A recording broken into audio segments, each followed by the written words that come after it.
Hello everyone, আমি অনির্বাণ। আমাদের চ্যানেলে আপনাদের সকলকে স্বাগত। এই ভিডিওতে আমি কথা বলতে চলেছি বেবি জনের ট্রেলারের ব্যাপারে। তো চলুন ভিডিওটি শুরু করা যাক।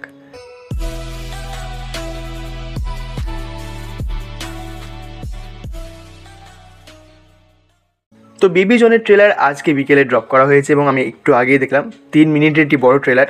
আর এত বড় ট্রেলার হলেও মজার ব্যাপার এই যে গোটা ট্রেলার দেখে আপনার একটু মনে হবে না যে বেশ বড় করে দিয়েছে বা বেশি টেনে দিয়েছে, যেটা সিংহাম এগেনের ক্ষেত্রে আমার মনে হয়েছিল।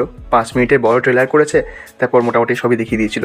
তো আপনি গোটা ট্রেলারটা যদি দেখেন তো এখানে বুঝতে পারবেন যে গল্পের কিন্তু বেশি কিছু রিভিল করেনি, যদিও আমরা জানি যে এটা থেরির অফিসিয়াল রিমেক, কিন্তু তা সত্ত্বেও ট্রেলার কাটিংটা খুব স্টাইলিশ। কীরকম? ফার্স্টে দেখাচ্ছে যে বাবা মেয়ের যে সম্পর্কটা সেটা ফার্স্টে ট্রেলারে ডেভেলপ করছে।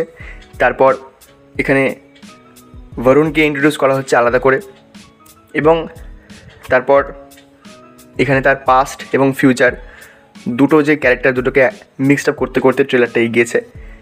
তো এটা সেই আমি বলেছিলাম আপনাদেরকে টেস্টার কাটে যে বাজেট বেশি পেয়েছে তো নিশ্চয়ই ভালো কিছু করবে, এবং আপনি গোটা ট্রেলার দেখে বুঝতে পারবেন যে হ্যাঁ, তারা কিন্তু সেই থেরির সিকোয়েন্সগুলোকে নট সিন তুলে কিন্তু দেয়নি, সিকোয়েন্সগুলোকে ওরা কিন্তু ডেভেলপ করেছে।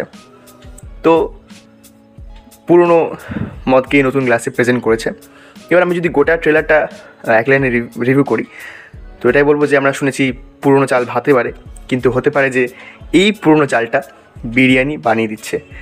তার কারণ প্রথমে আপনাদের বললাম যে ট্রেলার কাটিংটা খুব স্টাইলিশ, যেভাবে ট্রেলার ডেভেলপ হয়েছে, এবং ট্রেলারে যে অ্যাকশন দৃশ্যগুলো রাখা হয়েছে সেগুলো বেশ দারুণ। বিভিন্ন বাইক সিকোয়েন্স রয়েছে এবং সেগুলো প্রত্যেকটা আলাদা আলাদা সিকোয়েন্স। আর কিছু জায়গায় ট্রেলার কাটিংয়ে খুব সুন্দর ট্রানজিশন রয়েছে যেগুলো দেখতে মজা লাগে। এবং এখানে বরুণের যে দুটো লুক ছিল সেটা খুব ভালো লাগছে। অ্যাকশন দৃশ্যও তাকে দেখতে ভালো লাগছে বরুণ ধাওয়ানকে। এখানে কীর্তি সুরেশ আপনারা জানেন যে সামান্থার রোলটা, মানে থেরিতে সামান্থার যে রোলটা ছিল সেটা প্লে করছেন, এবং অ্যামি জ্যাকসনের যে টিচারের রোলটা ছিল সেই টিচারের রোলটা এখানে ওয়ামিকা গাবি প্লে করছেন। তো তাদেরকেও ওই একটা দুটো সিকোয়েন্সে দেখে ভালোই লেগেছে।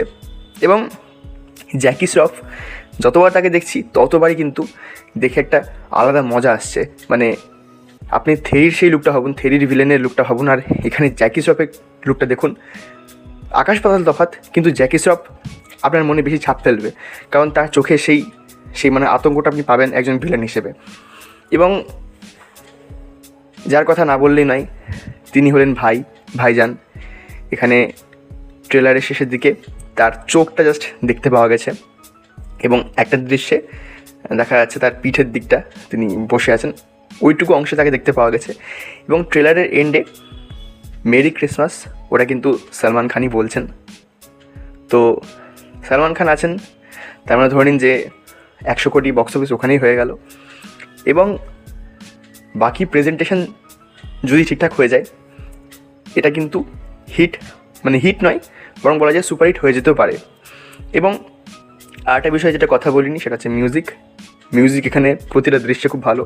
আমরা জানি থামানেস খুব ভালো মিউজিক ডিরেক্টর, আর অ্যাটলি যেভাবে প্রেজেন্ট করছেন, মানে অ্যাটলির হাত যেহেতু কালিসের মাথায় আছে, তো সেক্ষেত্রে প্রেজেন্টটা আরও সুন্দরভাবে হয়েছে।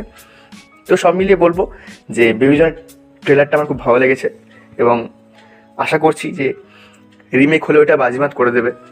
বাজিমাত এর আগে যদিও কবির সিংও করেছিল, কিন্তু মজার বিষয় যে সেখানে অর্জুন রেড্ডি কেউ দেখেননি।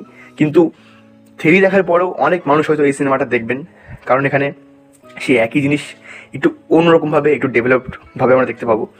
তো সেই জন্য আমার মনে হয় যে এই সিনেমাটার বক্স অফিস ভালো হয়েই যাবে। এবং জওয়ান থেকে তো প্রত্যেকে অ্যাটলিকে চেনেন, তো অ্যাটলির নামেও বিজনেসটা ভালো চলবে। তো এই ছিল আমার ট্রেলার রিভিউ। ভিডিওটি ভালো লাগলে লাইক করবেন, কমেন্ট করবেন, শেয়ার করবেন, আর আমরা খুব সুন্দর এগোচ্ছি আপনাদের সহায়তায়। তো আপনারা প্লিজ চ্যানেলটা সাবস্ক্রাইব করে দেবেন। ধন্যবাদ।